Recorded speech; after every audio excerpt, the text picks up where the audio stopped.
All right, we're now live with our first episode of Podcast to be named later. Whether or not we're going to change the name, we are undecided. We'll figure that out, maybe. Yes. Well, yeah, Anyways, because it's to be determined later, right? yep, we may or may not change it. That tends to be how baseball works with trades these days. But yeah. Anyways, so this podcast will specifically be baseball related as opposed to our other podcast, which is, kind of covers all things sports. And with this, with you and me, I mean, we're kind of bigger baseball guys than we are other sports. I mean, we both love football. We bleed football, especially college sports. Um, but baseball, I mean, it's been my life since I was a kid. So for me, it's just my main passion. So I'm very excited to talk so much baseball because it seems to be the one sport to where all year round there's always a rumor mill somewhere with some team, and whether or not that's my favorite team or your favorite team or any favorite team or anybody's team out there, there's always a big rumor mill to where it's like, holy shit, this is big news. Like, if this happens, it's going to shape the landscape of baseball, which obviously happened last season with the damn Dodgers.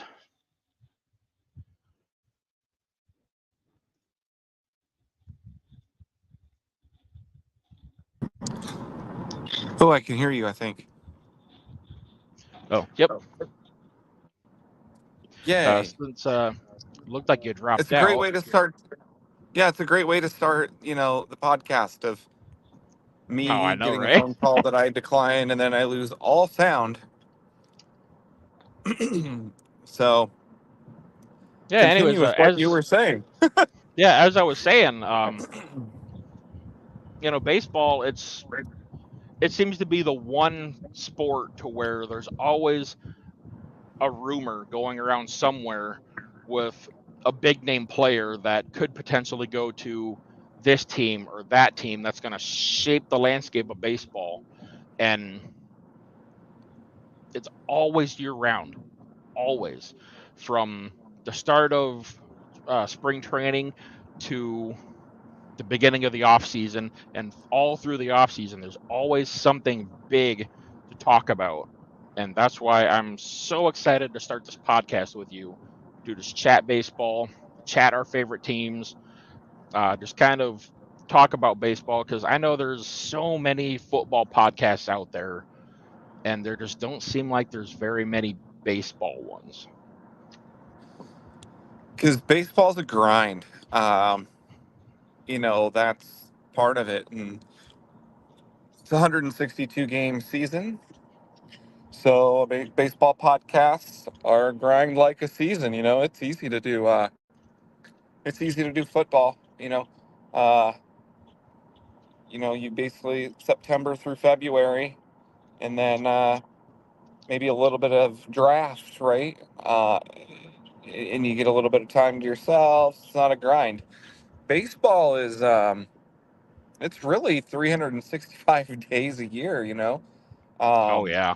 we're going to be kicking off the World Series on Friday, and then you go right into free agency rumors, and then you get the winter meetings where a lot of deals go down, and people kind of forget. You know, you get out of those winter meetings, you get into the new year, and pitchers and catchers then start reporting in like 6 weeks. Um, and while that's still going on, you still get a lot of free agency rumors. You still get a lot of trade rumors and deals that happen with that. So, you know, obviously it's an off season, so it's not quite going to be as busy as during the season in terms of things to talk about. But baseball is, it's always going. It's a sport that has a trade deadline, but just kidding. you can still make trades after that. I know, and that's the thing that really kind of pisses me off a little bit because it's like they kind of make it uh they kind of make an effort to be like, you guys have to have these trades in by this time 100% or else. But then it's like, well, we'll let this slide. Well, actually, and we'll just do whatever you guys want to do. But Right. you have to have these guys in by this date, or they can't play in the post. Actually, you know what? Just let them play in the postseason too. Why not? Yeah. Right. It's why baseball's And crazy with rosters. I mean, oh god, yeah, and that's one of the things that really pisses me off so much about baseball too is like the seeming lack of care when it comes to trade deadlines. And on top of that, you've also got the complete lack of a salary cap, to where you get these massive franchises in the massive markets like the Dodgers and the Yankees and the Mets that have yeah. owners that are multi-billionaires that will easily just piss out so much money and be like, hey, you know what, we're tired of trying to develop our talent, let's buy it. So then that Yep. leads to what we saw in the postseason. 3 of the 4 teams in the league championship series were the We're 3 the three highest highest paid payrolls in baseball. teams. And it's like, Yep. That's why I was always amused by the underdog Mets. You mean the third highest payroll in baseball? Mets? right. They're not an underdog. Yeah, they were the last seed, but they were far from an underdog. Uh, they've got a very very large payroll that just from a franchise standpoint has always underachieved with payrolls recently, and they finally made the playoffs, and then we wanted to treat them like an underdog. They're not an underdog. They're the third highest payroll in baseball, folks. Um, Nothing to see here other than they finally lived up to expectations. I mean, if you were a baseball fan and you wanted to cheer for an underdog in the playoffs, you had teams to cheer for. You had the Guardians, who will always be the Indians to me. Yep. You had the Tigers. You had the Baltimore Orioles. Those are the Kansas City Royals. Those are underdog teams in a sport that is driven by massive payrolls due to the lack of a salary cap. Um, Hmm. and, you know, while there is a lack of salary cap, one of the teams in the World Series, I think, is going to find themselves in quite a predicament down the road.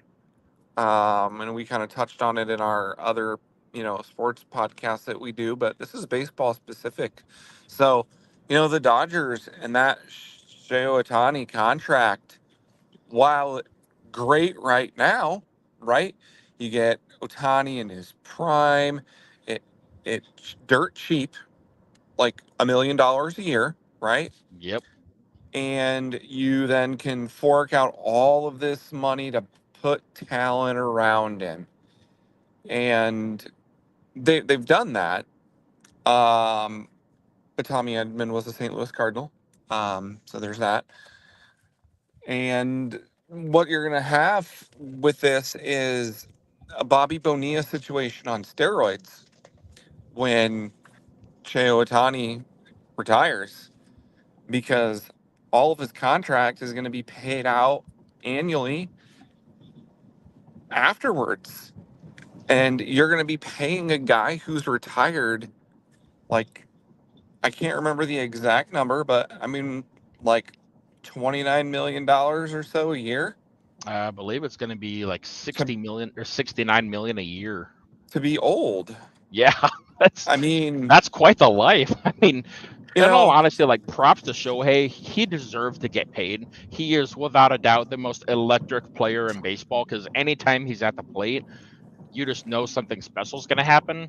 But at the same time, like I think MLB has a bit of a LeBron James crisis here because it's getting really old. Everything is Shohei this, Shohei that, Shohei, blah, blah, blah, blah, blah. Dude, we get it. Dude is amazing. I don't care. I am kind of sick of hearing about Shohei. Like, well, it's great. and he's in the LA market, and so he's already going to get exposure there anyway. But in terms of him being in the LA market, like, we're in the Midwest. That market, while large, also very limited. Hmm. Um, because when they play night games, most of America's in bed. Yep. Uh, and so you miss out, in that market a bit, in my opinion, because oh, we want to showcase him, in a night game. Well, we're in bed. You could put him on Sunday Night Baseball, but then it's not nighttime in LA. Whatever, like that doesn't matter. So part of Major League Baseball's problem is he's wanted to stay over in that market because of where he's from, and that's fine. But you don't have to ram it down our throats like all the time, because baseball has other stars as well that you could be promoting. And so you were talking about about the trades and stuff that are going to shift the landscape of baseball. Shohei Ohtani was that name that everybody was talking about for a year or so on will he or won't he get traded from the Angels, Yep. and then doesn't, right? Ends up becoming a free agent and signing. But they're playing a team who a couple years prior, he he was the name of shifting the market of baseball and the landscape, and Juan Soto. Um, it's like you have other people that are impactful in big markets. Um, I mean, like just the Yankees team in general, right? I mean, you've got Yeah. a lot of names there, and Juan Soto and Aaron Judge and Giancarlo Stanton. I mean, if you wanted to focus on the Mets, I think one of the underrated players in baseball that's not appreciated like should be is Pete Alonso. Um, and so And you've that's, got names out there, yeah. but you know that's kind of the problem we have in baseball due to the lack of a salary cap. Um, you get the LA and New York markets that they're able to load up on talent because of the money that the owners have out there. Uh, Kudos to them on being willing to spend it. Because that's not always necessarily been the precedent with some of those teams, where owners are wanting to spend the money. So Yeah. kudos to them on doing it. But when you look at some of these franchises that just can't compete financially, and so you're constantly seeing them turn over and offload talent.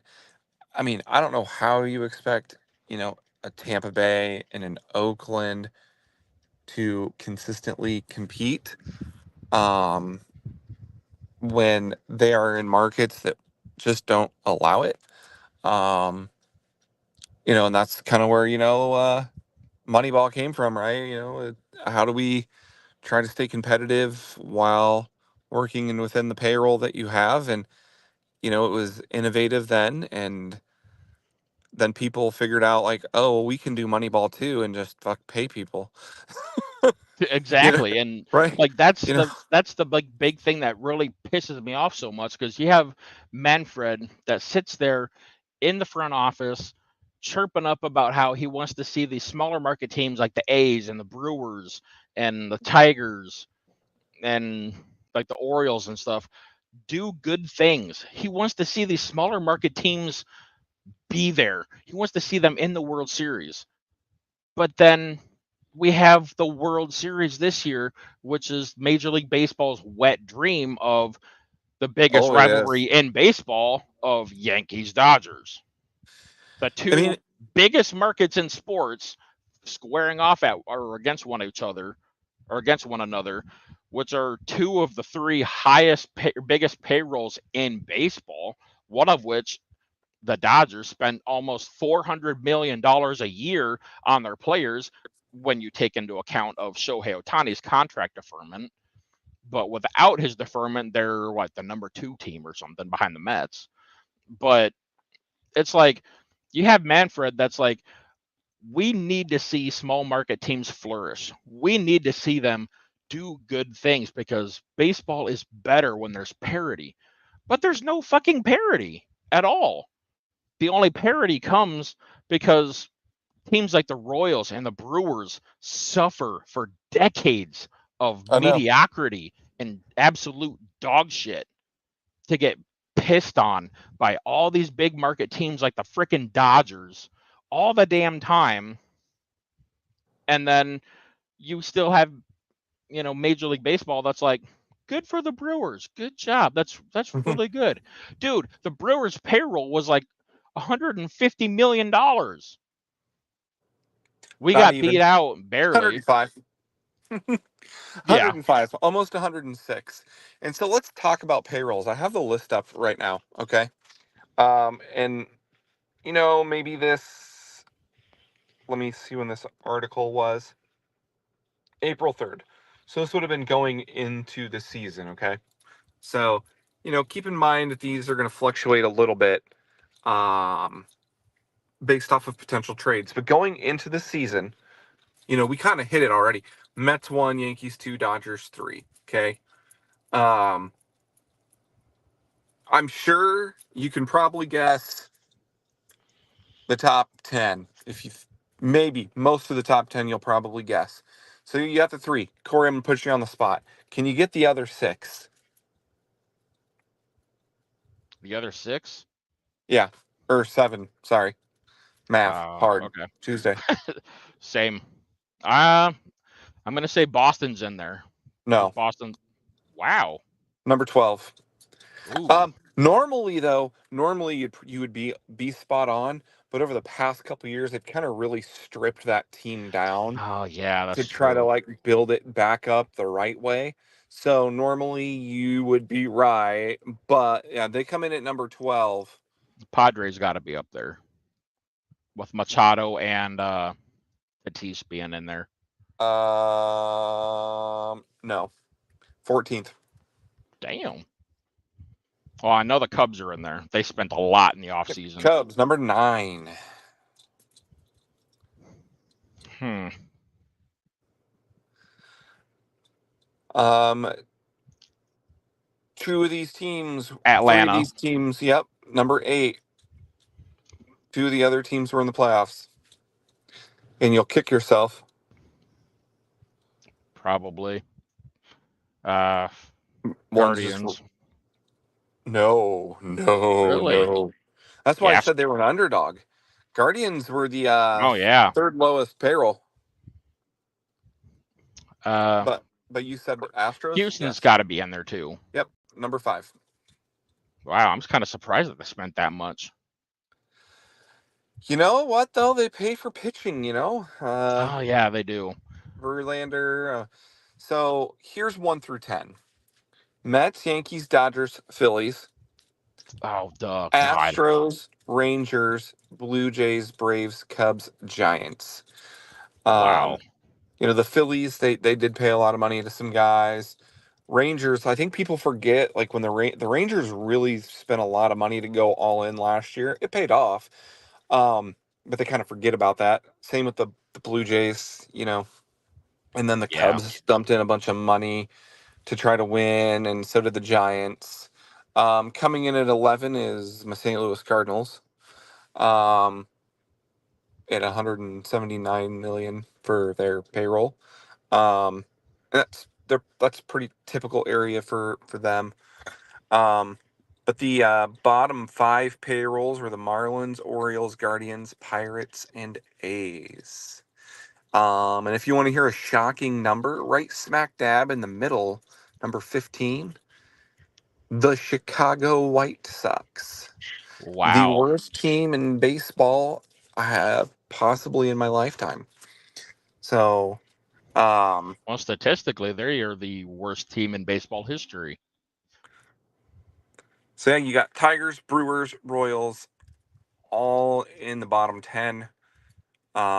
Payroll making the playoffs.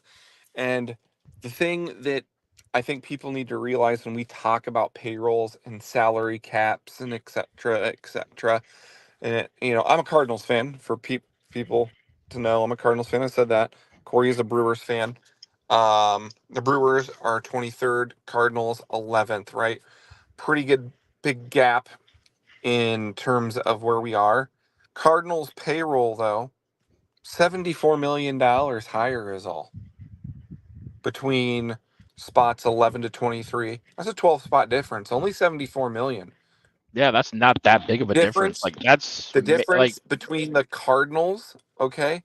The mhm. Cardinals to the Mets, who was number 1, is 126 million. Yeah, That's that's freaking and that's and ridiculous. that's the same distance pretty much, right? 12 spots to the Brewers, 11 spots to the top. 74, 126.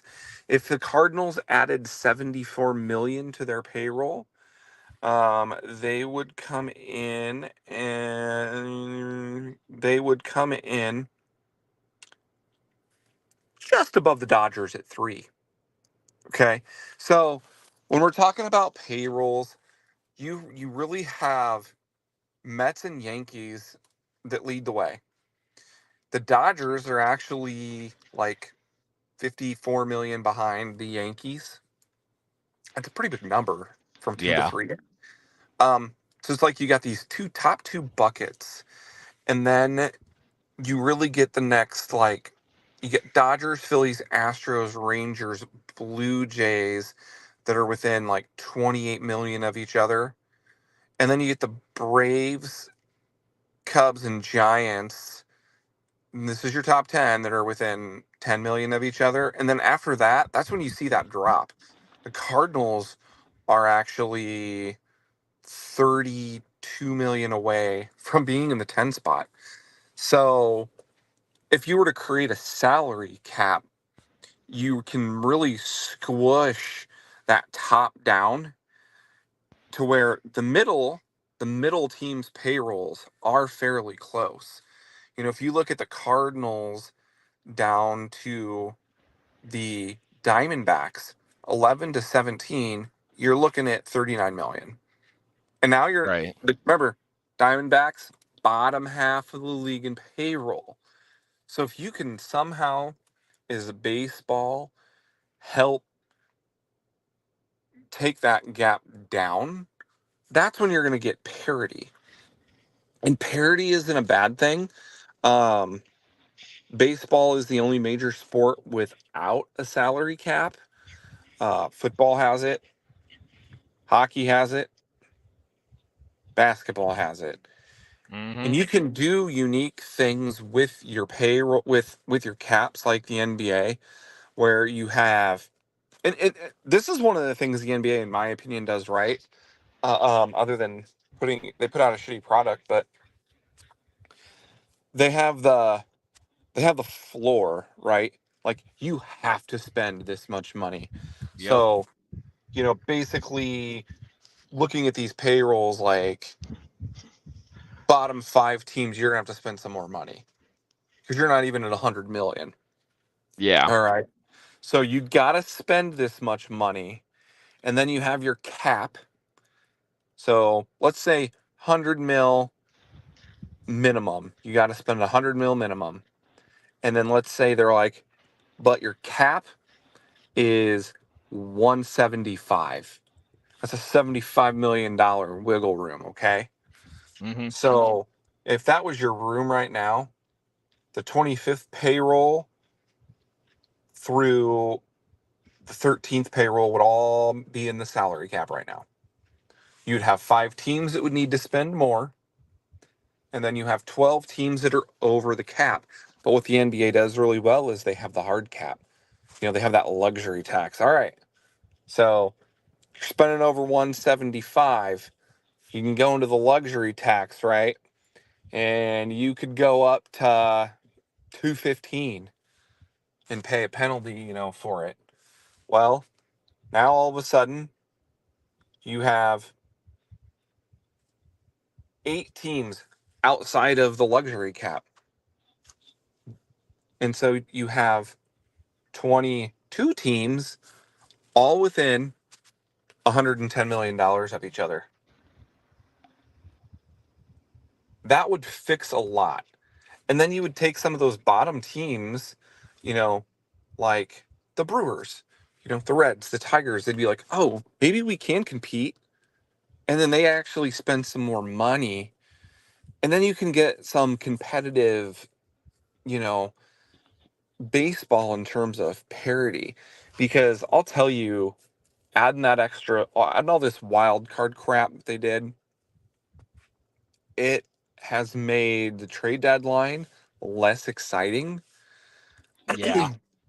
because you're getting it either where it's top heavy and everybody's a buyer and nobody's buying because they're like, oh, there's nothing to buy because there's not enough teams who are out of it to sell. Or it's the other way where all these teams are like, fuck it, I don't want to be the 6th seed. I don't, we're going to dump our assets. And then it's just, only a handful of teams that really are competing. So, and I think it'll force organizations to actually, big picture thinking, build farm teams, right? We live in a Right. market that has a farm team. Then these teams are going to be like, oh, I got to live within a certain parameter. So let's build my farm club up, so that I have a plethora of talent available for when I need it. And I don't have to go try to trade for it because I can't spend all the money in the world. I think it would just help baseball a lot more. I mean, if you want to fully guarantee the contract, still whatever. I don't really, that's fine. I think that's where NFL screws up, with their cap stuff because their salary cap's just really non-existent. Right. In the And then grand you got scheme of things. incidents like what's going on with the Browns and Deshaun Watson, and Yep, because then that's they're just like, a oh. disaster. So yeah, I know it was long-winded, but I think that's one of the things baseball is screwed up on. I have long been a fan of October baseball, and I will tell you the past couple years, I haven't cared to watch. I hate, absolutely hate their format now. Um, I hate that the top 2 seeds get a bye and you get these best of 3 series that happen. I think that's a joke. I also like it's just I hate so my dad's a Dodgers fan and I agree with him.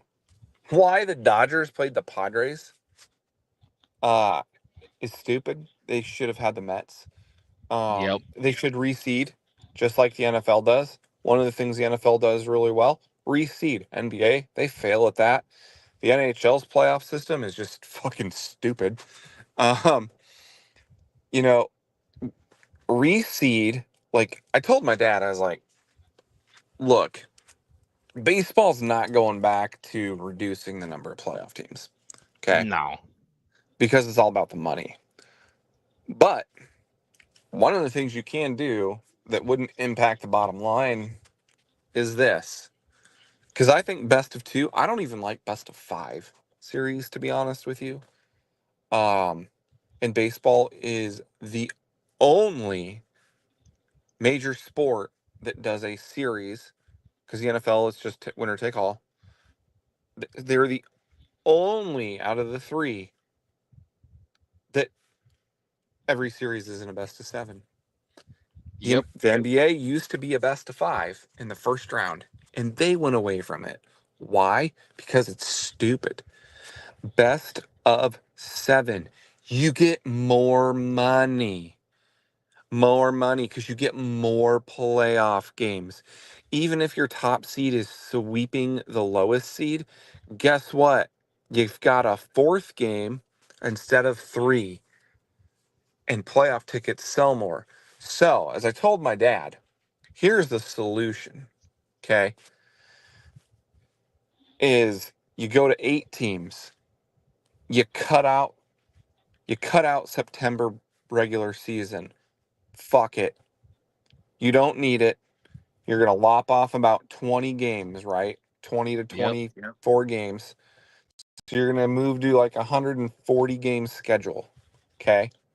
You move the All-Star break to like, you know, Memorial weekend or early June, something like that. And then you play best of 7 series baseball. Nobody gets a bye. You get 8 teams in each league, which people would go, "Oh, how are you going to make any more money?" All right, there's 15 teams in a league, each league, right? So half the teams are making the fucking playoffs. You know, if you do this, you institute a salary cap and you do some form of revenue sharing like all the other sports leagues do. Um, we're already looking at baseball running uh TV for clubs, you know. So Yeah. I mean, let's just call it what it is. You're going to get to a revenue sharing point, I think, in baseball when that with that stuff happening, and you run a 140 game season. You start the playoffs in September, and you run best of 7 series, and then you still play into October, but you probably end earlier in October. Where, let's just be honest, you don't want to be playing baseball in late October in some of these markets with the weather. Right. Especially like if, being like the Yankees or the Orioles or like the Twins, if the Twins Seattle, were to, well, at least they have a Detroit. dome Who? at Seattle. No, they're outside. No, they've got a retractable roof. Did they put a roof on that? They've had a roof on it. That's No, retractable. it's oh man, they just play open all the time. But like as a Cardinals fan, I remember the '06 series with the Tigers. Like it was probably one of the most miserable World Series to probably play in because Oh like it was God, yeah. cold. Like Everybody it was was like cold freezing every their game. asses off. Yeah, and so it's like you want good baseball games, right? Like Hmm. you want to have good baseball games, and if you can end in mid-October, odds are you're gonna have good weather no matter where you're at. And I think that's the solution. I think that's the solution for baseball. Will they get there? I don't know. Um, if we've learned anything, they'll try about anything, for better or worse. Yeah, because I mean, the thing with that, like I agree with you. I think that it would be best for baseball, and as a fan, it would be best for as a fan because who the hell really wants to go like I understand like the World Series is always going to sell out regardless. But who Right. the hell as a fan wants to go sit in freaking New York City in November freezing their balls off to watch a ball game? I mean, yes, it's the Right. World Series, but wouldn't you rather be sitting, in New York City in early to mid October watching the World Series where it's still probably 60, 70 degrees rather than, you know, probably 20 degrees with the wind blowing in Right. because when the sun goes down for some reason, some damn reason why, the wind seems to pick up in the fall and winter as soon as the sun goes down. At least it does Yeah. around here in Iowa. Right. And if you go to 8 teams, here's the 2 other teams that make the playoffs this year, in each league. Seattle and Minnesota, they make it in the AL. Boston finishes 1 game out, Tampa 2 games out, Texas 4. In the NL, Arizona and St. Louis. The Cubs finished tied with St. Louis, but apparently didn't have a tiebreaker, so they're below them. San Francisco's 3 games out. So what that does, though, too, is it creates more important baseball games at the end of the year. And then you've got fans in Seattle and Minnesota that get postseason baseball, fans in Arizona and St. Louis that get postseason baseball. It also means you're getting guaranteed home games in every market that's in the playoffs, which is not a guarantee now. Right. Because if you're the lower seed in that first round in a best of 3, you're not guaranteed a home game. If you lose the first 2, you're done. So you're not guaranteed a home game. And I think what we've been finding so far, a lot of those first round games, they're 2-game sweeps. Not even necessarily by the home team, but I mean, look at Baltimore, back-to-back years, right? Swept 2 games Yep. at home. Um, Hell, I think the only or series that was no. not a sweep was the Brewer series. Um, I believe every other one was a sweep. because Royals swept the Orioles. Yep. The Tigers Houston, was that a sweep? Yes. Okay. Oh, let me look. I can't remember.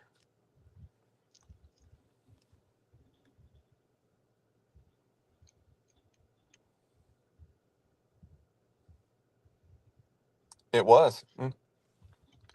Yeah, Yep, I do believe the Mets and Brewers was the only series that was not a sweep. it was. Yeah.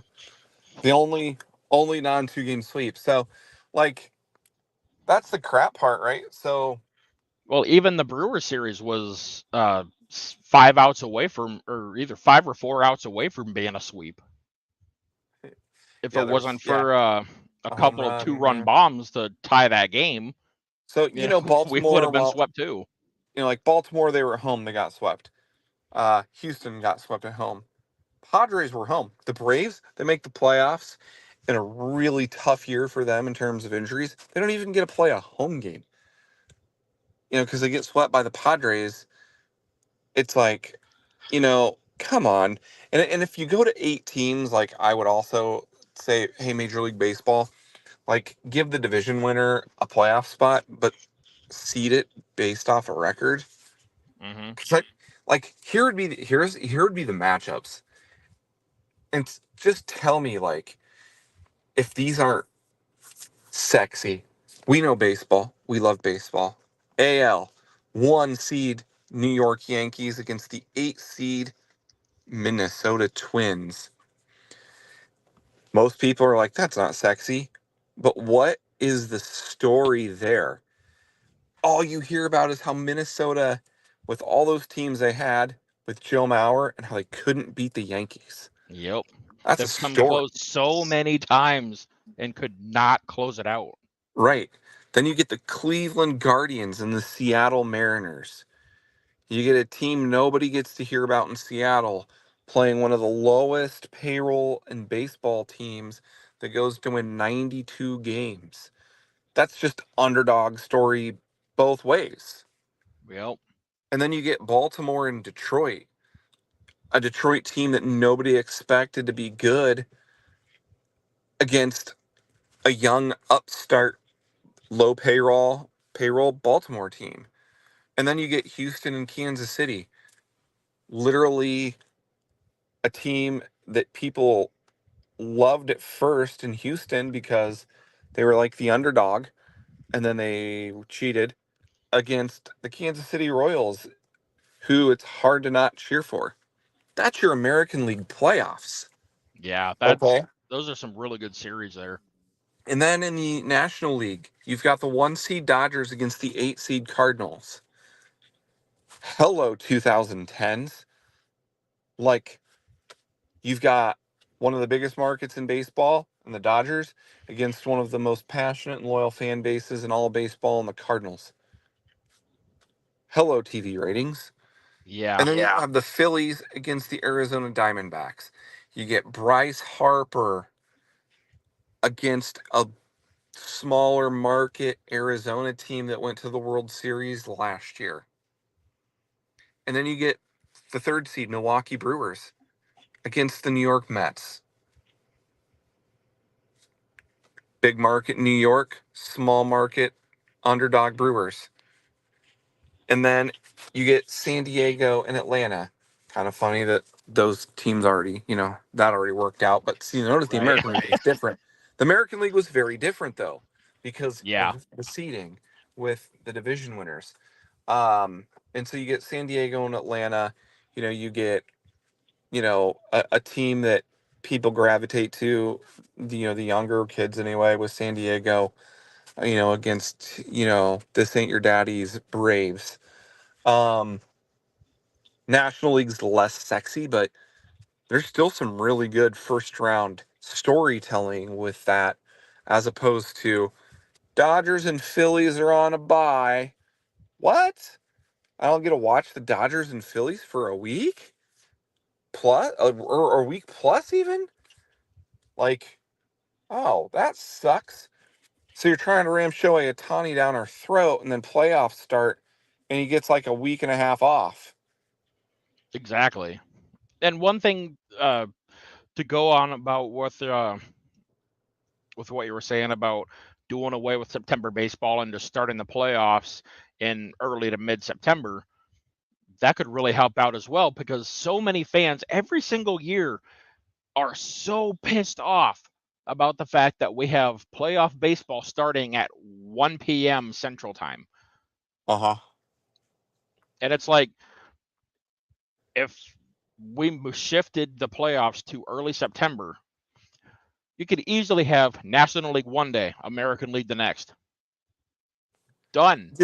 Dude, I mean, you could even space it out where you just run out 2 games a day Hmm.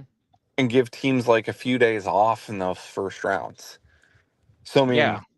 mean, then you're getting pitchers rest, and you get the best possible pitching early on. Like the things that you could do with that format to not only bring in eyeballs to the TVs, but also put out the best possible product. I just, in my mind, like, I don't know why baseball continues to hang on to 162 games and a shitty playoff format. Um, I don't get it. Well, because they're too busy worried about fixing the Pitch clocks, product, like pitch right? clocks, bigger bases, universal DH, which in all honesty, I'm not opposed to anymore. Like I at wasn't. first, when they first brought that up, I was like, no, fuck that, dude. Hell no. Do not mess with the DH in the National League. No, I don't want a DH in the National League. But now, having seen it for a couple seasons, I'm like, So, okay, you why know, the hell do we still have I pitchers had batting 20 years ago? I had the unpopular take of, because obviously, like, we live in Iowa, so a lot of the people we know are fans of NL teams for the most part. Right. And I was very much like, bring in the DH. And everybody was like, you hate baseball. And I was like, no. Like, as much as I'm a baseball purist, I understand two things.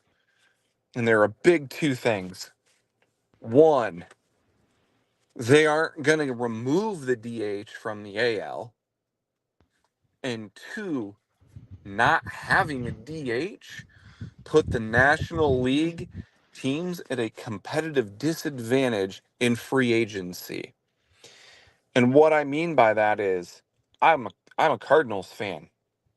Albert Pujols doesn't touch an Anaheim Angel uniform if the DH is in the National League at the time. Yep. Because their biggest holdout was not necessarily paying him. It was paying him with the concern on his ability to play the field as he got older. And then what happened? He couldn't play the field when he got older in Anaheim, and they had to dump him. And lo and behold, the NL gets the DH. And then look what they do. The Cardinals get him for his last year. Thank God. That made me so happy. But Now, when you go into free agency as your NL team, if there's a guy you want and you're concerned about his ability to play in the field when he gets older, you have the DH option. And then if you find another guy 3 years later you like better, then you just fucking trade the other guy, like Right. it so I was I was game for it for those two reasons. So as much as a baseball purist as I am, and the fact that like I would love that Tony La Russa would bat his pitcher eighth because he was like, fuck that. I'm gonna, put somebody who can get on base and get a hit at nine, so then my leadoff hitter comes up with a guy on. Like, I love that. I love that that happened. But I also knew Major League Baseball was not gonna be like, no, let's just get rid of the DH. Like, so Yeah, because baseball loves offense. I mean, Major League Baseball loves offense. And to be fair, I mean, as much as I love a good old fashioned 2-1 pitchers duel or 1-0 pitchers duel, a lot of times those games are boring as hell, and I want to see some offense, I mean, especially if I'm watching a game that is not my favorite team. If I'm watching like the Phillies and Dodgers or Phillies and Mets or Phillies and whoever the hell else, I don't want to sit here and watch a 1-0 ball game to where both teams struggle to get hits. I'll say that the best baseball game I think I've ever watched was Game 5 of the NLDS with Roy Halladay and Chris Carpenter. Oh God, yeah. I mean, But at but least to with be that, you're watching masterful pitching though, like right, legendary pitchers I think there's a difference between watching masterful pitching against and batters that lineups that just you've strike out 9 times out of 10. against lineups that you feel like could potentially all of a sudden pop off for 2 to 3 runs in an inning on them, versus just watching a couple bad pitchers that are getting, you know, lit up, or, Yeah, a bad lineup that can't hit a mediocre pitcher. Like, there's a difference between a pitcher's duel when you're watching, in my opinion, two Hall of Famers um, go at it in a do or die game to top it off. Like, because let's be honest, if that's game two, like, if that's game two, nobody talks about that down the road, right? But it's right. game five in the NLDS, winner take all. Um, and that's why that game lives in infamy. And I know some people be like, "Oh, but see, you've advocated for best of seven, so that game doesn't matter." Um, and you're right, but that could have been game seven though, because it was game five, winner take all. Like, you fucking throw everything out there. Then, if Mhm. you're in a best of seven series and it's 2-2, if Chris Carpenter and Roy Halladay aren't in line for that start, they're not pitching. So we'll take the fact that we have that to be able to watch, but I'd still, go best of seven. So, but I thought maybe we could pivot to the World Series, and if we have some time, talk about our teams. Yeah, sounds perfect. Because I mean, as much as I cannot stand any of these teams that are in the World Series, like this pains me to say it. Like I really do hope the Yankees win, just We because. are opposite. Yeah, I figured we would be. Like I So love the National my League. dad, my dad's a Dodgers fan. Yeah, Um, and I don't mind the Dodgers. Um, so the Dodgers, I think, though, 10 years ago are a different kind of franchise than they are now. Um, they weren't, I mean, they were spending money, but not like this. Like, because hmm, I'm thinking about, like, the Dodgers that my Cardinals were playing in NLCS games, with like, they had Greinke, and, they did spend money, but they weren't, forking out ridiculous contracts to, a Shohei Ohtani.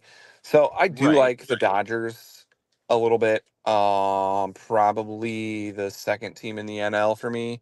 Because I honestly just don't like a lot of National League teams. Probably because I'm a Cardinals fan, so fuck them all. Uh, Yep.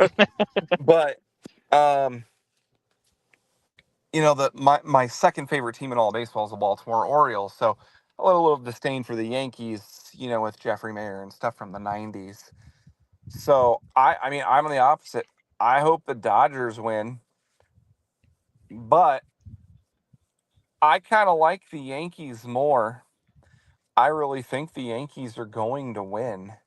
Um, I think the Yankees are playing overall better baseball in all aspects. I thought what the Yankees did to Cleveland was impressive.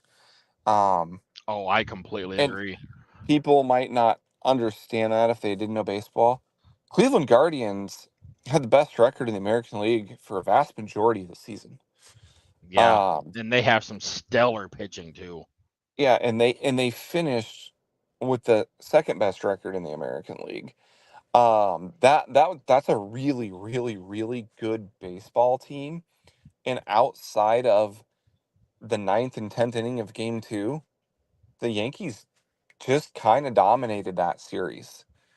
Um, and that's impressive in baseball, even though it's best of 5. That you, or no, it was best of 7. Sorry, right? Yeah. Yeah.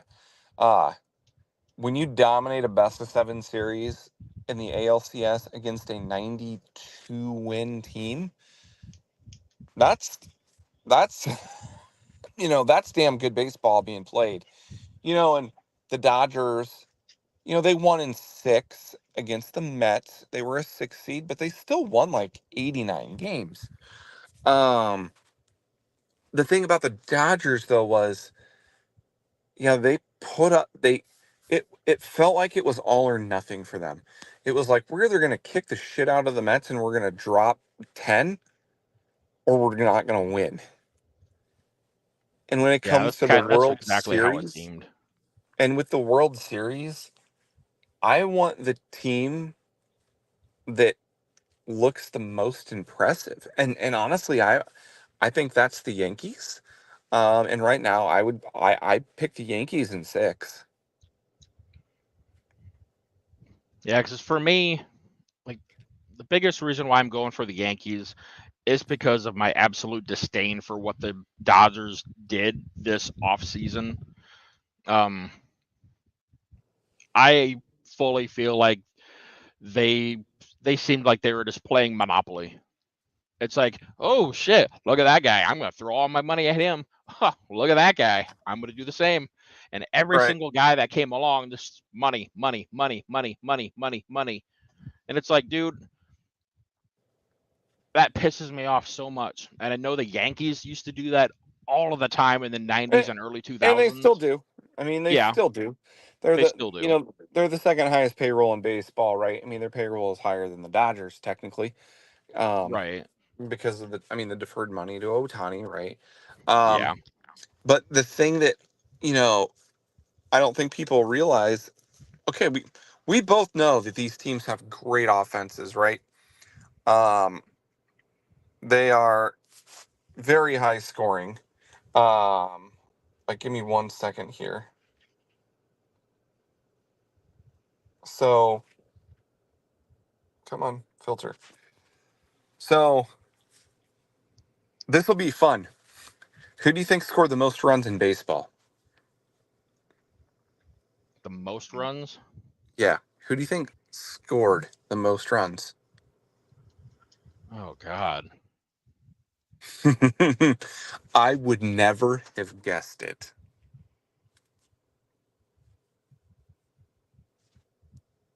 I'm gonna go with Cleveland. No. Where are they? Where is Cleveland? Cleveland's like middle of the pack in terms of Oh, run okay. score. Uh, Arizona Diamondbacks. Oh wow.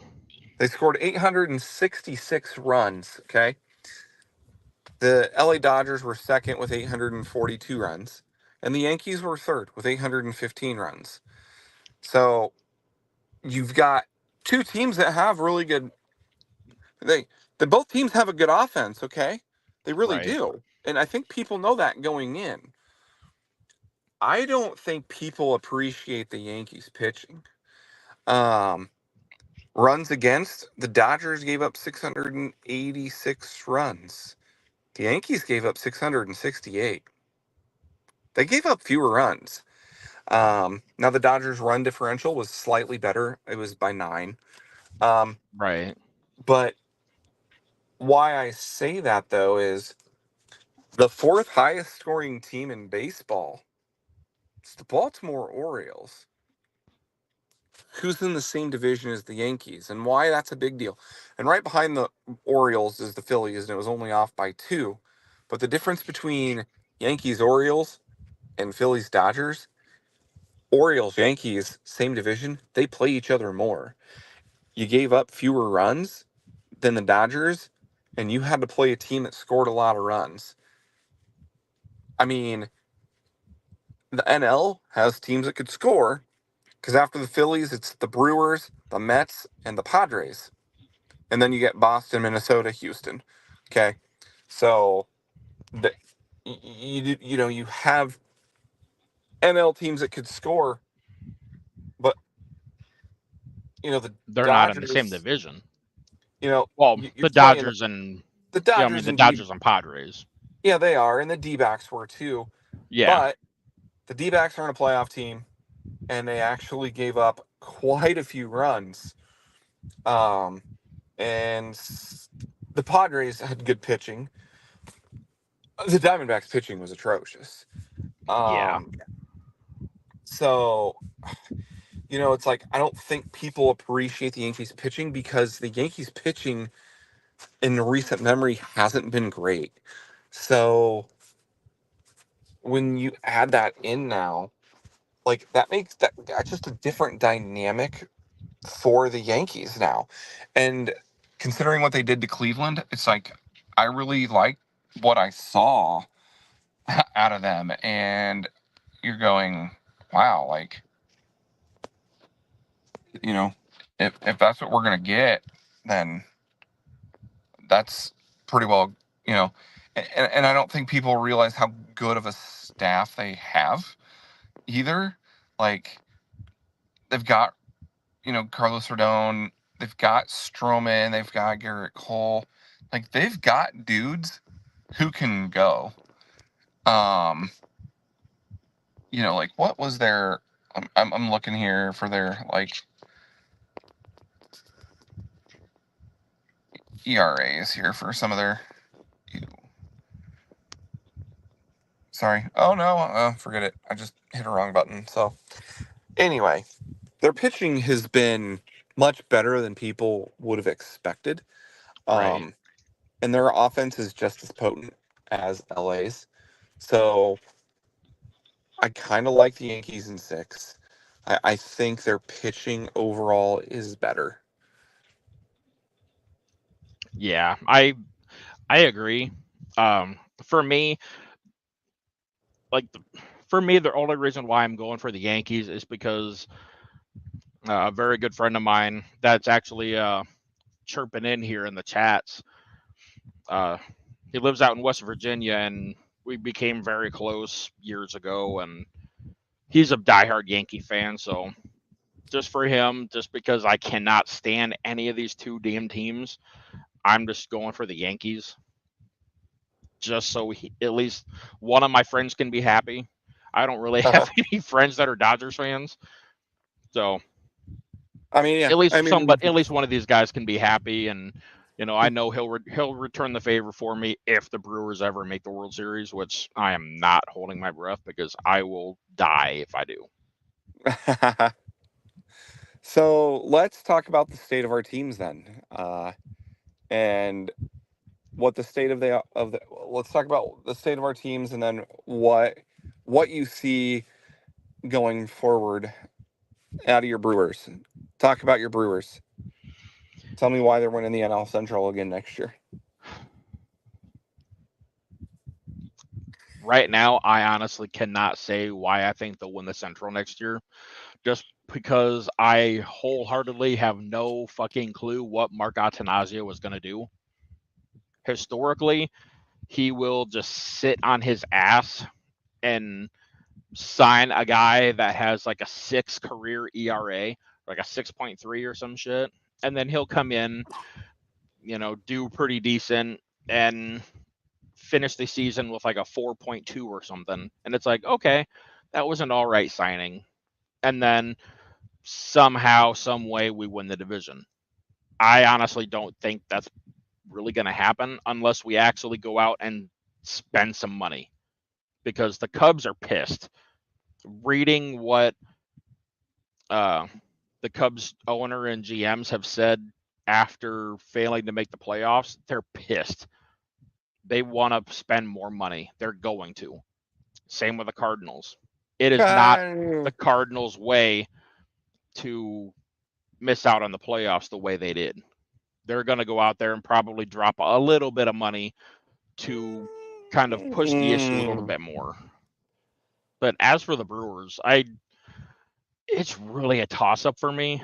But if I did had to make a statement as to why I think they'll win the division next year is because this team is what the motto has been for us all season long, undaunted.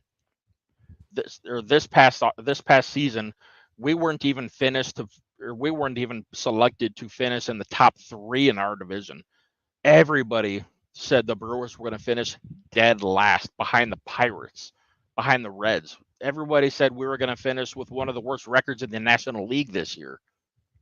But with our team, with our offense, and this team this year seemed to have been the season of rookies with Jackson Churio and so many other guys. I mean, we got Joey Ortiz that came up huge a lot this year. So many different pitchers that came in because my God, we could not stay healthy with in the rotation at all. And I think if we're gonna win the division next year, it's gonna be these kids having a I don't give a damn attitude. We're just gonna go out there and do our thing and play some undaunted baseball. But do I really wholeheartedly feel like we're going to win the division next year? That's up in the air. It all depends on Mark Attanasio because dude historically has been stupid cheap, and it pisses me off. All right, how about your Cardinals? So the Cardinals this year finished really about where I expected in a win column standpoint. I try to like really approach my teams as fair as possible. And going into the year, a guy I know is a big Cardinals fan too. We kind of looked at this team and we were like, you know, this team might win like 85 to 87 games. They ended with 83. Um, there wasn't anything sexy about them at all. Um, they added Sonny Gray, who pitched really, really well.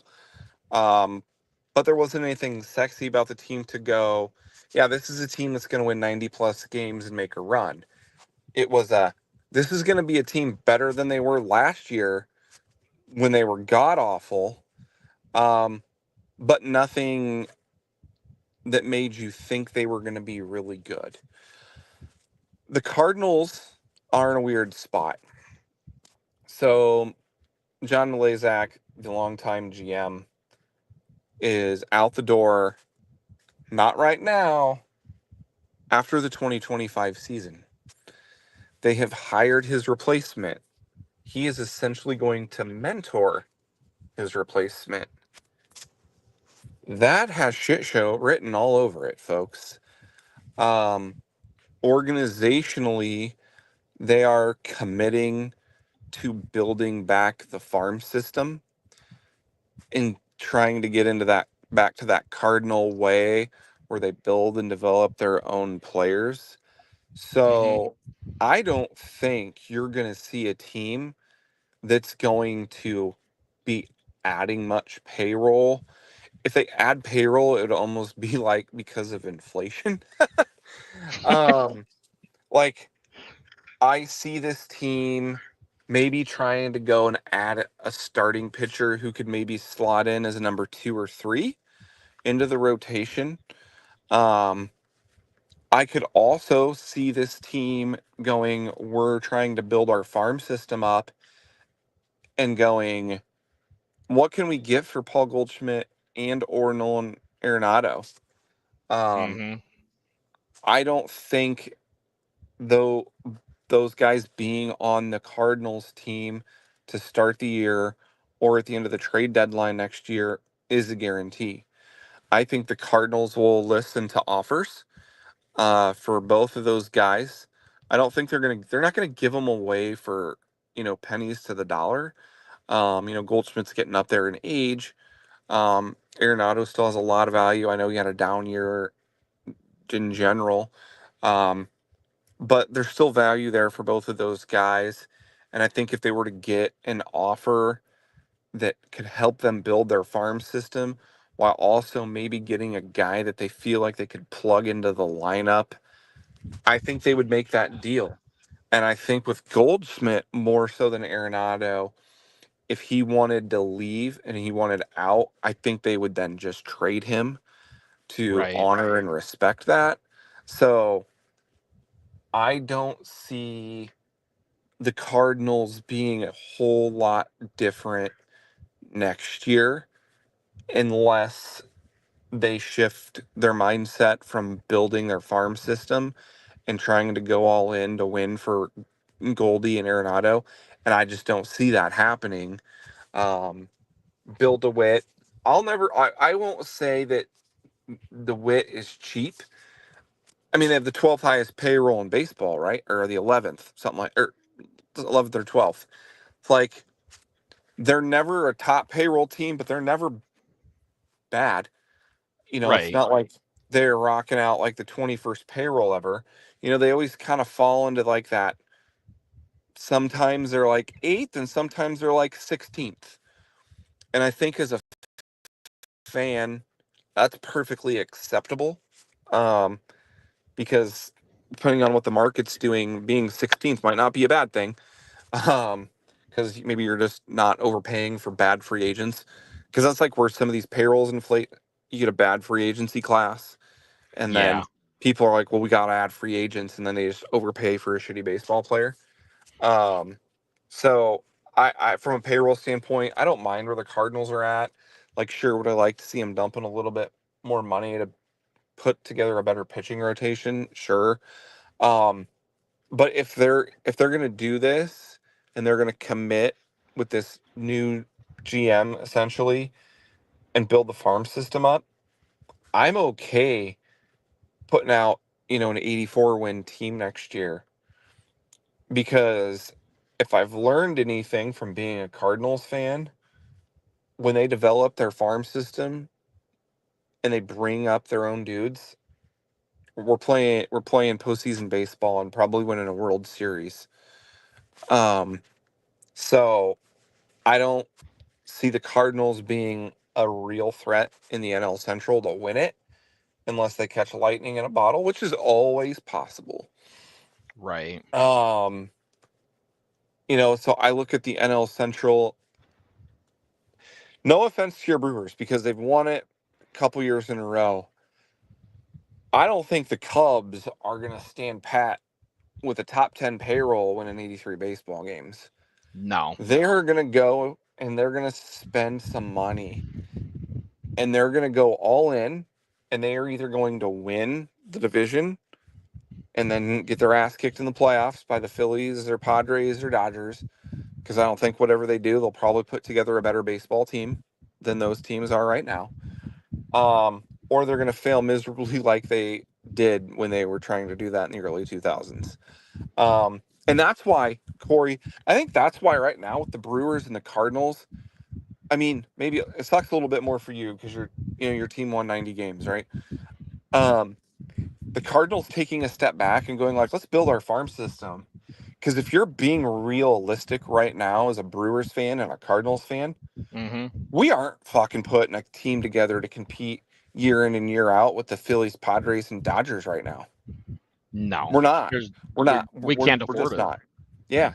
And so why not take a step back and go like, ah, shit, maybe we'll catch lightning in a bottle one year and rip off 94 wins and have a good playoff run, but let's actually put our efforts into our farm systems. Just signing plug and play free agent type dudes, and in 5 years, really fucking making a run at it, because those teams in 5 years are going to be in a world of hurt. Oh, I completely agree. And like for me with the Brewers, like I don't expect the Brewers to go out and start trading away our future for, some arms and stuff, but it's like at least look at the free agent market and see what's out there. Stop fucking buying free agents that have a career ERA of 9,000. Like stop it. Like that pisses me off so much because it always happens.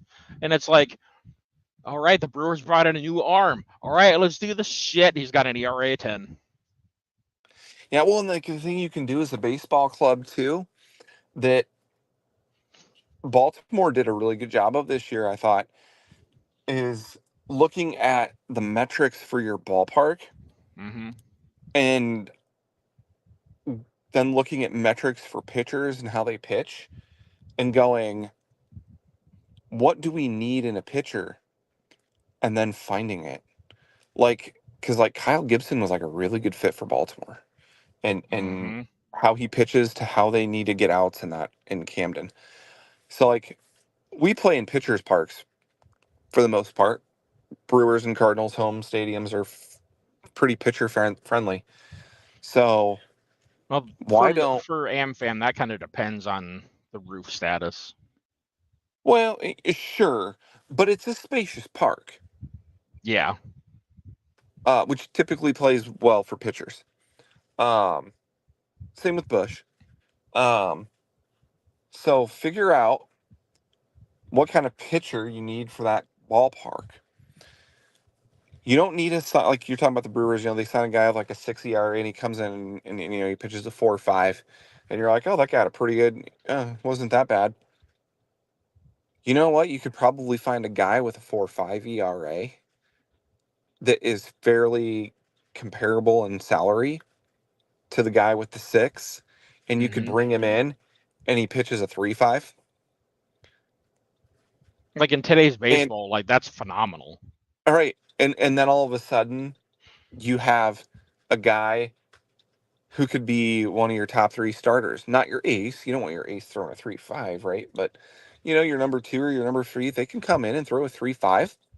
In today's baseball, a guy that was a 4.5, so you're paying a salary to a guy that you're thinking is maybe slotting in as a 5 or maybe a 4, but now he's a 2 or a 3. That's what you need to be doing when your franchises like the Cardinals and the Brewers right now, who are trying to build their team and their farm systems up so Mm-hmm. that they can try and strike. So that when you do strike, you're not trying to buy all these arms. You're like, man, I just got this dude on like a 3-year deal who was a 4.5. Now he's a 3.5. And now we're like making a playoff run with him in year 3. And then some team's going to come and fucking overpay him that pitches in a hitter's ballpark, and he's going to suck. That's okay. I mean, like there's nothing wrong with that. Like you got your money's worth, but you were able to actually take a guy and turn him into something better for you and make a run. Like there's bargains out there. Um and that's what you always hate when you see like your team like say, oh, fuck it, we'll just go get this guy in his shitty ERA, and it's like, ooh, but this other guy is kind of better. Like pay the $2 million more. Like that's what I'm saying. Because like right now with what the Brewers have, our ace is Freddie Peralta. Dude is not an ace at all. He's a great pitcher, but when all the pressure is on him, it just he does not pan out.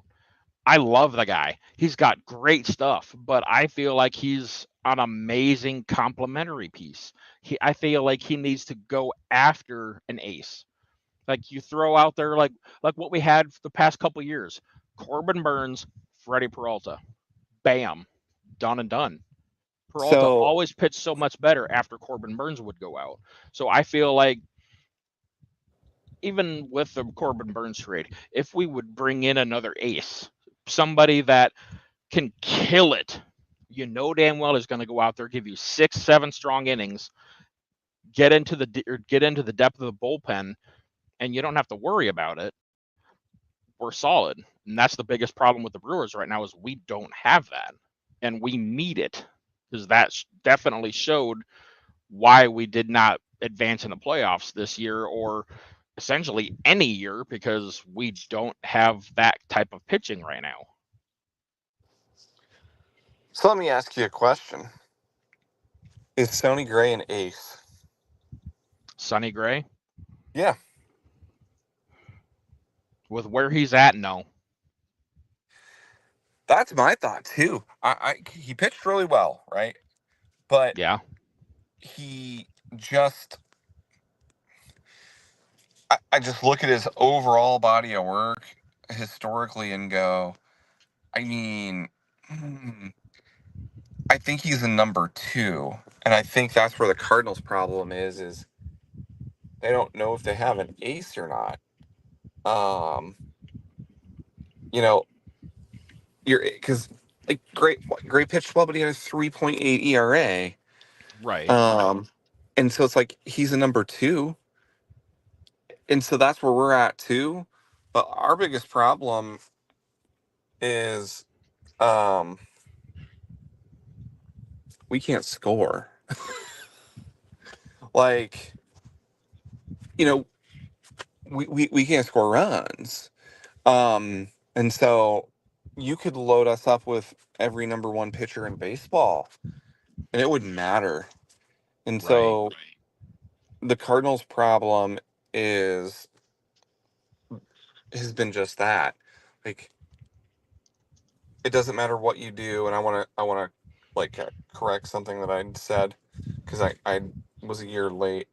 Um, Cal Gibson was a Cardinal this year. It was Baltimore the year before when Baltimore went and got him. Um, my point still stands though. Um, so like the Cardinals are in a weird spot where their pitching wasn't great, but their hitting was worse. Um, and so like how do you fix this if you're the Cardinals organization? And that's why them reaffirming themselves to building their farm team I'm okay with, because the worst thing that you can be is a team that needs to fix both of those things and you try to throw money at it all in one year, because then right. you're destined to fail and then set yourselves back another 5 years. um, Hence why I said I just don't see the Cardinals being a threat. I think offensively they're going to be better than they were just because Goldie and Arenado were not what you normally expect. So I think you expect those two guys to bounce back better. Um, but the Cardinals are not going to be world beaters next year. Um, I would like them to maybe make some minor moves to try to position themselves for when they feel like they've got their farm system built up. But I would not cry if they threw money at an ace. Because I think anytime you can land an ace, you go get it. Like for me, that's 100% what I'm wanting.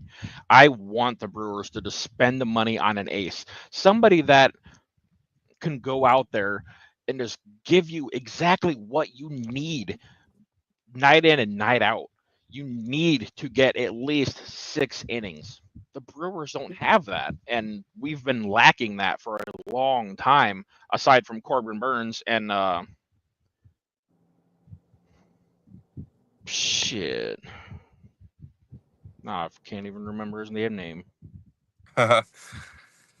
So let's talk about aces. All right. Here are free agent pitchers. Yeah, I was Okay. just looking at those. And this is in order by WAR. Corbin Burnes gonna be a free agent. Okay. Mm-hmm. 30 years old. Garrett Cole, 34. He can opt out. Blake Snell, 32. He can opt out. I don't even want to say this other dude's name because it's Japanese.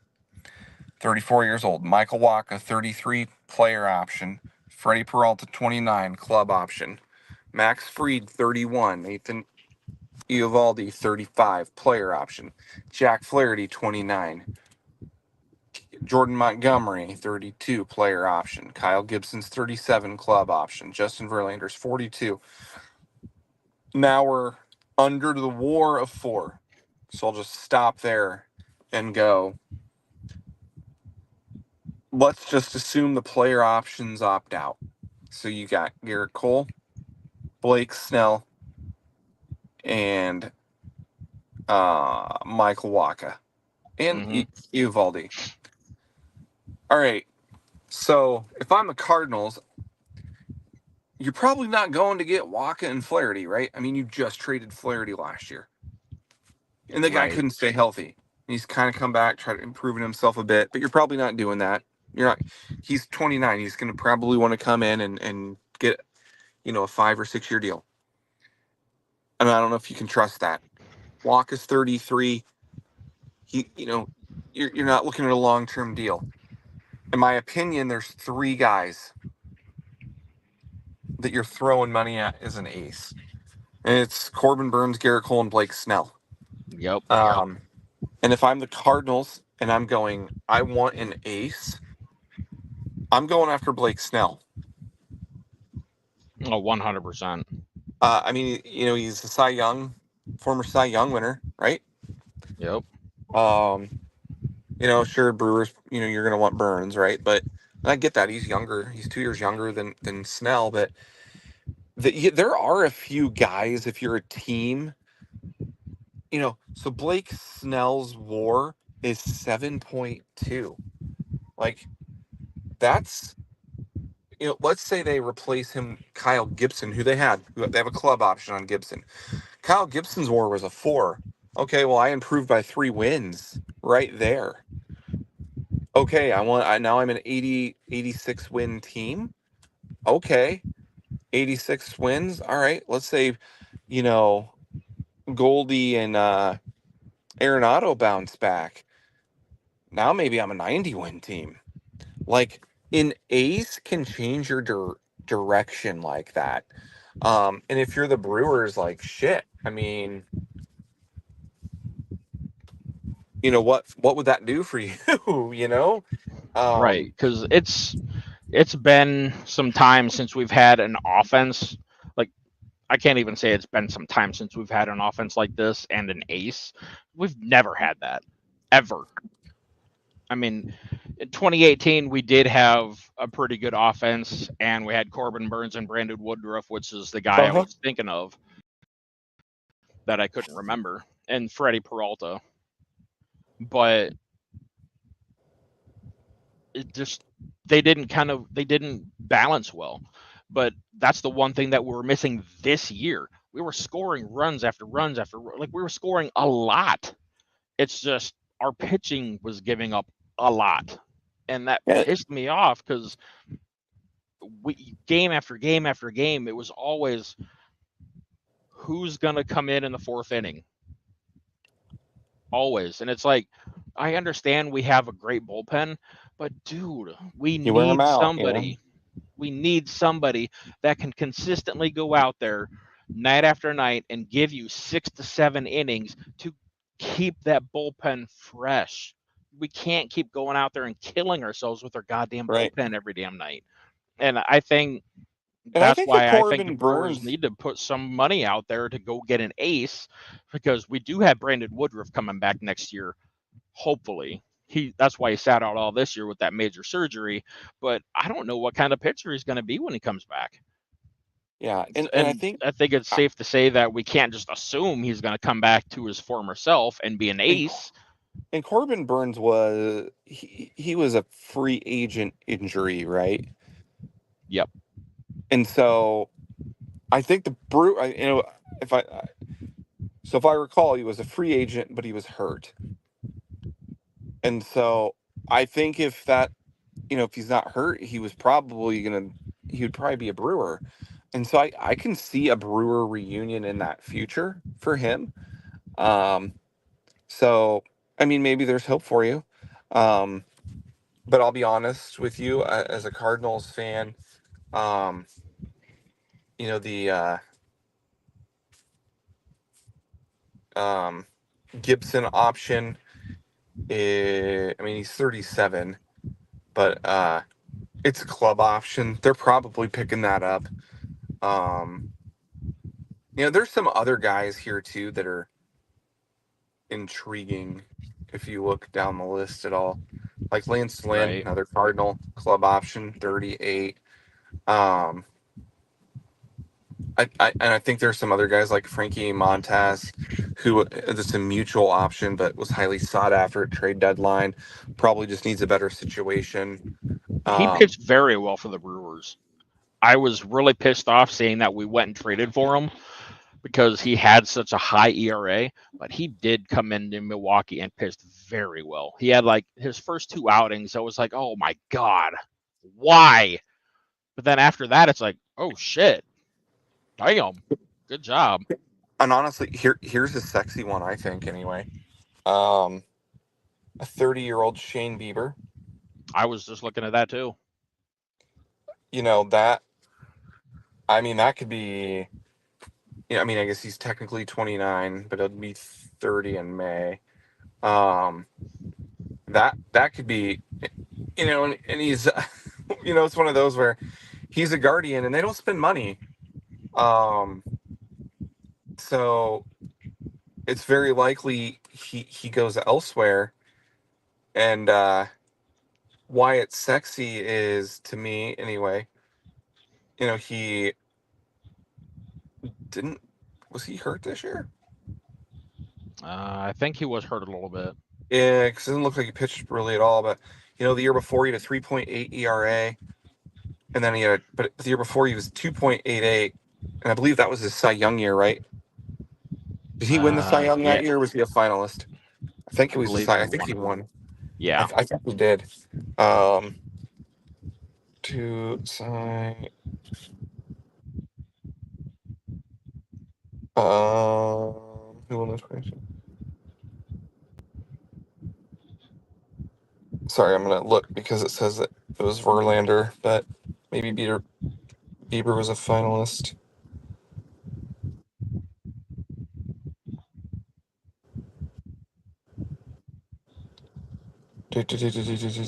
Yeah. Said 22, right? Yeah, I'm just trying to look for the. Oh yeah, Verlander had a really good year that year. Looks like. Come on, Yeah, where? Bieber was a finalist. He Yeah, finished yeah. behind Shane McClanahan. So, like, you could get a guy. I'm not going to say he's going to be relatively cheap, but you might be able to get a guy who's 30 who could be an ace on a pretty good contract there in a Shane Bieber. So when you get under that war of 4, there's some dudes there that they could really pan out, or a guy, that might be older that can give you some pretty good innings. So I didn't realize Shane Bieber was going to be a free agent. That might take that back. If I'm the Cardinals, I might look at that kind of contract. That's the kind of guy the Cardinals, would have gotten 5 years ago. In a Shane Bieber. But like I said, as a Cardinals fan, they'll pick up the option on Kyle Gibson, and then they'll probably bring in, some 35-year-old on a 1-year club option for year 2. Right. And call that their staff. um, One but final question before I bounce, because got a dog that's out there freaking out. I need to go take her out. sure. My buddy Chaz, he's been, chiming in here in the chats, and he brought up a question that I was literally thinking about too. Trevor Bauer. He has said numerous times he is willing to sign league minimum to get back into the league for multiple years. He will sign for multiple years at league minimum. Do you think somebody this offseason will bite? So, Trevor Bauer, cleared of everything, Yep. right? Putting that out there. Trevor Bauer, done wrong by Major League Baseball. Okay? This, folks, is why innocent until proven guilty is a big fucking deal. Trevor Bauer got fucked by Major League Baseball and the LA Dodgers. He got fucked. Okay? That guy got screwed. Had to clear his name. Like, I don't care if you want to suspend the guy and go, you know what? We're going to suspend you indefinitely until we figure this shit out. I'm okay with that. You know, Yep. that way you get, maybe remove the distraction and all that jazz. But to do what they did in terms of his contract and basically fucking blackball him from the league for something he didn't do, fuck Major League Baseball for that. Gets his name clears, goes overseas, right? Struggles a bit. If I'm a major league team that's on the fringe, why wouldn't you bring in Trevor Bauer at league minimum? Best Exactly. worst case scenario, Trevor Bauer sucks and you kick him out the door after a year at league minimum. Best It ain't case gonna hurt. scenario, best case scenario, Trevor Bauer pitches like he's a Cy Young winner again. Goes out Like, there, wins you the Cy Young, and you paid league minimum for the guy. You look like a fucking right. genius. So if you're a team, I don't know why you wouldn't. But your question was,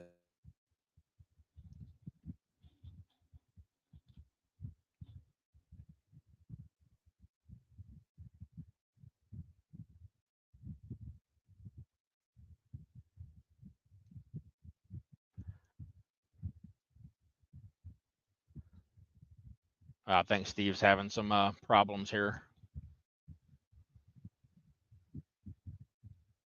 Yep, he just got booted out. But anyways, yeah, like I am hoping to God that the Brewers can jump on that because seeing what Trevor Bauer did last or all season long in Mexico, and even pitching against major league talent for spring training and stuff like that, uh, dude can still sling it. I want to see him go out there. Fucking mouse. I want to see him go out there and get in Milwaukee. I am hoping to God. I would love to see it happen. But anyways, nope, Steve is back. Let's see what he has to say. all right, sorry. Like this whole like I get a phone call thing and it just like fucks everything up. Like I can still see everything, but I Mm-hmm. like it all freezes on me. Yeah, So I figured that's what happened. what I was saying was your question though was, will anybody take a flyer? I don't think they will because I don't think baseball owners have the balls to deal with the PR that might come with it. They're so afraid of what might happen rather than going, let's bring him in for league minimum, and if something does happen in terms of a PR circus, dealing with it. So I don't think a team would take a flyer will take a flyer on him, and I saw the comment of like he'd be a great fit for the Brewers. Mm-hmm. Um, yeah, he would be a great fit for the Brewers. Um, he would also be a great fit for a lot of teams. Um, There's so many teams out there that are just fringe teams right now, to where if they were to spend the league minimum and get Trevor Bauer in there and he were to just light it up, I mean, they'd be solid right now. Yeah, I And mean, he would be a great fit for the Diamondbacks, right? They were a fringe yep. playoff team in the World Series last year. They struggled with pitching. He would be a great fit for the Cubs. God, barf, fuck. Yeah, here's Gross. hoping that they don't do it Um, because, in all honesty, I could see the Cubs taking that hit. yeah, he'd be They're a great fit desperate. for. He'd be a great fit for them. He would be a, you know, he'd be a great fit for Boston. He would be a great fit for Baltimore. He would be a great fit for Minnesota, Seattle, uh, Detroit. He's gonna like he would be a really good fit for a lot of those teams that were in that 83 to 89 win window. Hmm. Um and I if a team were to do it, I would love to eat crow. I'd love to see Trevor Bauer come back and be able to pitch in a Major League Baseball game and prove everybody wrong. I was wrongfully accused. My name was cleared and you blackballed me. I struggled overseas and you all said I was done and I came back and I proved all you fuckers wrong. I'd love to see that. Um, Yeah, because he pitched amazing in Mexico, and even in those few games that he played against, they had some exhibitions against major leaguers. He pitched great. He mowed those guys down. yeah, and I So think like it when would he be came very back and interesting to see what struggled, happens. because it was Japan, right? That he came back and he struggled. I think it was just that or Korea. It was one, yeah, right. I was like, yeah, one of those two. He hadn't pitched for so long that I Right. just think he was super rusty. Um, So I would love to see a team take a flyer on him. I mean, I'd love for the Cardinals to take a flyer on him. I just I just don't see it though. Nah, me neither. And it sucks because he deserves a second chance in baseball because he got royally screwed. And it's just one of those unfortunate circumstances to where it's like, I understand, like a lot of people will say, your personal choices will make a difference. And he made the personal choice to, have those relations with the women that accused them of being whatever they accuse them of. And I I mean, they understand that. accused him of sexual assault, rape. I mean, Right. I mean, and you know, it's one of those where it's like I don't want to like downplay people who are impacted by rape and sexual assault, but as a major league baseball player and you engage in a relationship, like you shouldn't have to worry about that, especially as a man in general. Like if I'm doing things the right way, I shouldn't have to worry about somebody accusing me of it, because in his case, because he was rich. Yep. And that's you just know unfortunately, like that's just kind of how a lot of society is these days when it and I would comes love to to know celebrities. and I would love to know what the ramifications were for that woman that falsely accused him. Because in I in do in believe he pressed charges on her. because like in my opinion, like if you accuse, this is this is genderless right now, okay? Because men can be sexually assaulted and men can be raped as well, okay? Right. If you rape or you sexually assault somebody, you do time, okay? Right? You do time. If you falsely accuse someone of that, you should do the same damn time. Hmm. Yeah, I don't because care what the gender is. false accusations ruin somebody's life as much as actually committing the crime. I Yeah, know, I know, actually committing the crime is it's obviously a lot worse. but you But deserve your life ruined at that point. yeah, 100%. And And so like did Trevor Bauer's personal choices lead to it? You could argue it did because he chose to engage in a relationship with that woman, but how the fuck is he supposed to know that? Like how that like right. there's not like an application that's like, will you falsely accuse me of sexual assault? Like, Exactly. It's like they need to come out with like a new app for that on your phone. right? I mean, it's just like one of those, like, it'd make life a whole lot easier from a relationship standpoint of like, I've got an application for you to fill out. Like, all right, so before we get married, are you going to turn into a raging bitch? Yes or Right. no? And then Right. for, hey, and on the flip side, like, hey, my wife would be like, are you going to turn into a raging asshole? Um, and then you get this application. It's like, okay, well, looks like you're saying you're going to turn into a raging asshole by the time you're in your mid 40s. So just so you know, if you do turn into a raging asshole, then this is what I would be doing. And you go, oh, yeah, fuck, let's not get married then.